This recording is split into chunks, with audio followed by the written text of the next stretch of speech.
ওই ব্যাপারটা কিন্তু আমার একদম ভালো লাগছে না। এতক্ষণ হয়ে গেল এখনো বাড়ি ফিরতে পারিনি, একটা ফোন নিয়ে যেতে পারিনি পর্যন্ত। আরে বাবারে তোকে বলছি তো ওর মা এসেছিলেন, এই তো কতক্ষণ আমাদের সাথে বলছি গল্প গুজব করলেন, তারপর বললেন মেয়ের সাথে কি একটু আলাদা কথা আছে। ওই কথা বলতে গেলেন, আমি দুপুরে ঘুমিয়ে পড়েছিলাম, উনি কখন চলে গেছেন আমি জানি না। আর ঘুম থেকে উঠে দেখি মেঘলাও বাড়ি। আরে তো আগের মতো তার সিচুয়েশনটা নেই, ওকেও তো সেটা বুঝতে হবে। ও তো আফটার অল এক্সপেক্ট করছে মা বাড়ি থেকে যাওয়ার সময় কাউকে একটা বলে যাবে না, তোমাকে বলে যেতে পারতো না অন্তত। আরে বাবা কোথায় আর গেছে, হয়তো এই হাঁটতে হাঁটতে মনের মাথায় গেছে। কি আশ্চর্য ব্যাপার, হাঁটতে হাঁটতে মনে একটা গাড়ি নিয়ে গেলেই তো হতো, বাড়িতে এতগুলো গাড়ি আছে তার বাবা। মোড়ের মাথায় যাবে তাও আবার গাড়ি নিয়ে নাকি? আরে এই সময় গাড়ি কোত্থেকে পাবে? হ্যাঁ, যে যার মতো তো গাড়ি নিয়ে বেরিয়ে গেছে, গাড়ি থাকলে তবে তো। সেরকম হলে যাবে না, বাড়িতে গাড়ি না থাকলে কোথাও যাবে না। ও বাবা এত রাগঝাল করিস না, জিনিসটা বোঝার চেষ্টা কর। ওর নিজের মা এসেছিলেন, তাও এতদিন পরে, আর একলা এসেছিলেন উনি, তো একলা ফিরবেন, তা মেয়ে হয়ে গেছে, মাকে একটু ট্যাক্সি ধরিয়ে দিতে কি অসুবিধা হয়েছে আমি বুঝতে পারছি। মা শোনো, আমি না একটা কথা খুব স্পষ্ট করে তোমাকে বলে রাখছি, মেঘলা এলে মেঘলাকে বলে দেবো।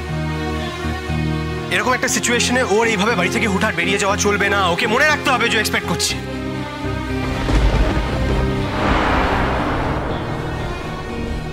কোথায় গেছিলে? ওমা তুমি কখন এলে? সেটা তো প্রশ্ন নয় মেঘলা, প্রশ্নটা হলো তুমি কোথায় গেছিলে তার উত্তর দাও আগে।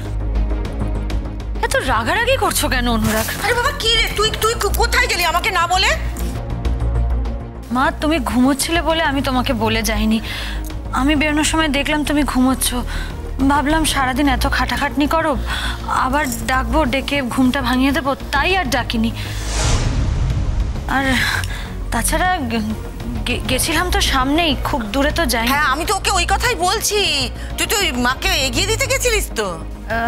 হ্যাঁ শোনো Meghla, let me make myself very clear. তুমি তো জানো ইউর এক্সপেক্টিং,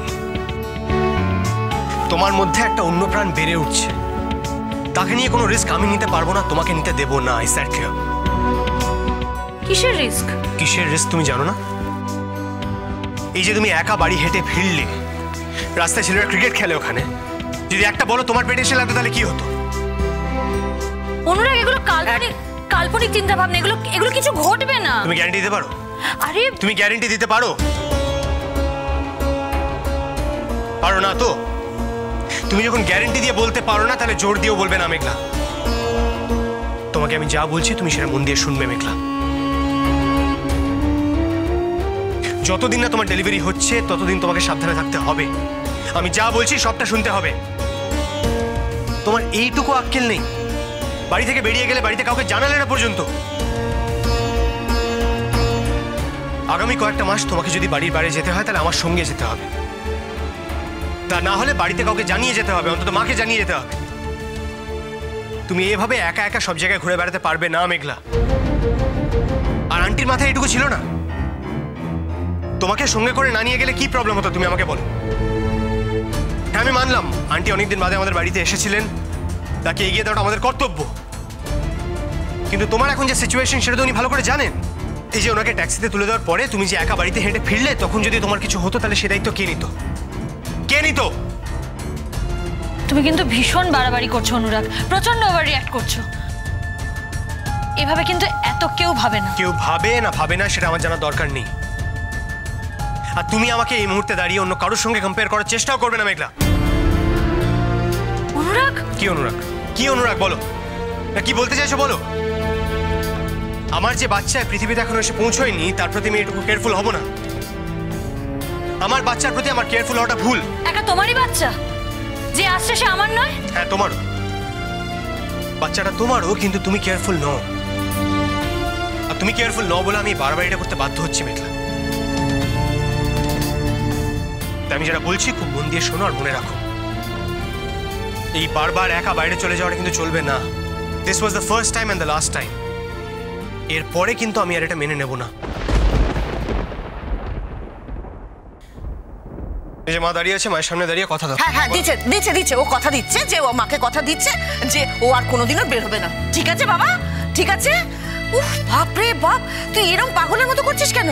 হ্যাঁ এই তুই যখন আমার পেটে ছিলিস সমস্ত কাজ তো আমি করে বেরিয়েছি, কোনটা আটকেছে বলতো? এই জানিস মেঘলা, মাঝে মাঝে তোর শ্বশুরমশাইয়ের সাথে আমি নাইট শো সিনেমা দেখতে যেতাম। এই যে তুমি কি করেছো না করেছো সেটা এই মুহূর্তে ইম্পর্টেন্ট নয়। আমি যেগুলো বারণ করছি সেগুলো মেঘলা করবে না, ব্যাস।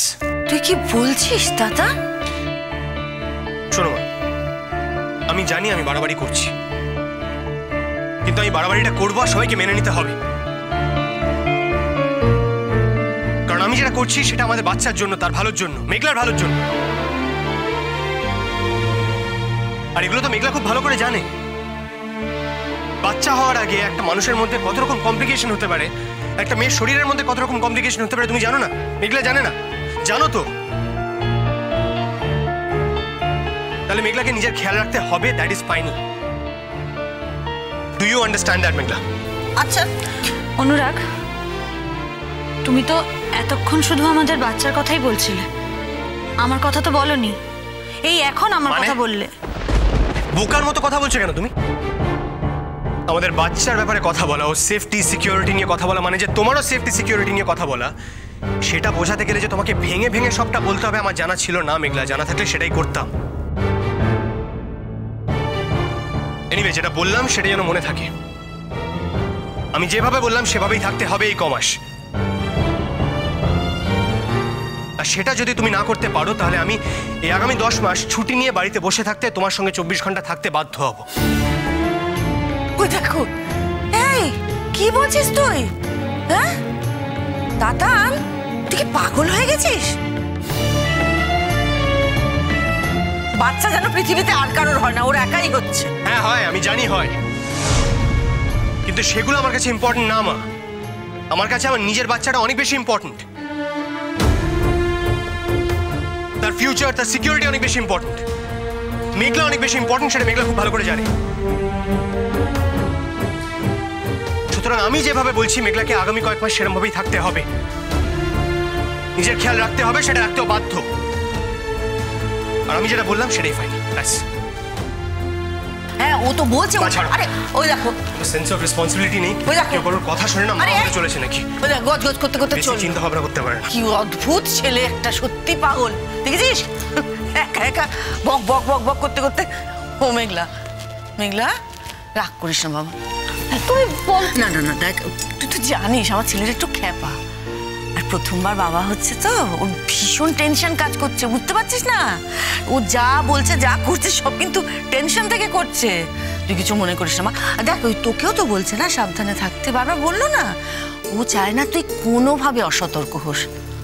আরে বুঝতে পারছিস তো? কিন্তু মা তুমি বলো, এই পাগলামির কি কোনো অর্থ আছে? আমি বলি ও যা বলছে তুই এখন তাই কর বাবা, ও সেটাই চাইছে। ও যেরম ভাবে বলবে তুই সেরম ভাবে চলবি। কর না মেঘলা। দেখ আমি একটা কথা বলি, ফাইনালি ও তো একজন ডাক্তার, তো ডাক্তার হিসেবে তো ওর নিজস্ব কিছু মতামত থাকতে পারে না বল? ও তো বোঝে, ও তো জানে যে কতটা সাবধান হওয়া দরকার। একটা জিনিস তুই বোঝার চেষ্টা কর, আমার ছেলেটা পাগল হয়ে যাবে এরপর। ও বাবা হতে যাচ্ছে, ও নিজেও জানে না ও কি করবে। বুঝতে তো? আর আরেকটা কথা মেঘলা, দেখ তোদের বিয়ের পর থেকে এত রকম সমস্যা গেছে, ওই জন্য ও চাইছে না কোনো রকম রিস্ক নিতে। তুই বাবা জেদাজেদি করিস না। তুই জানিস তো, তুই দেখেছিস তো তোর জেদের জন্য কত কিছু ঘটেছে। করিস না মা, লক্ষ্মী মা আমার। আর জেদাজেদি করিস না, ও যা বলছিস সেটা মেনে নে, কেমন? হ্যাঁ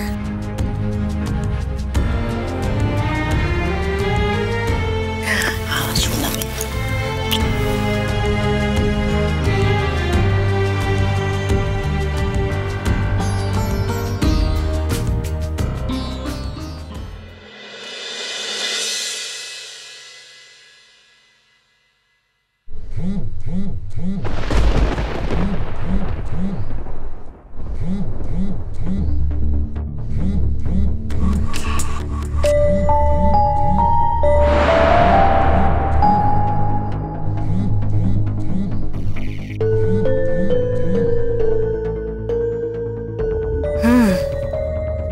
হ্যালো,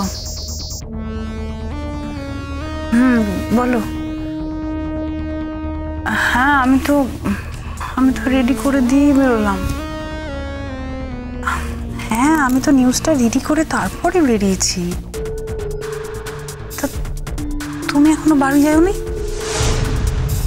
ও হ্যাঁ বাবু, আমি আসলে ঘুমিয়ে পড়েছিলাম। হ্যাঁ ওই ভাইব্রেট মোডে ছিল তো, তাই খেয়াল করিনি। বলো।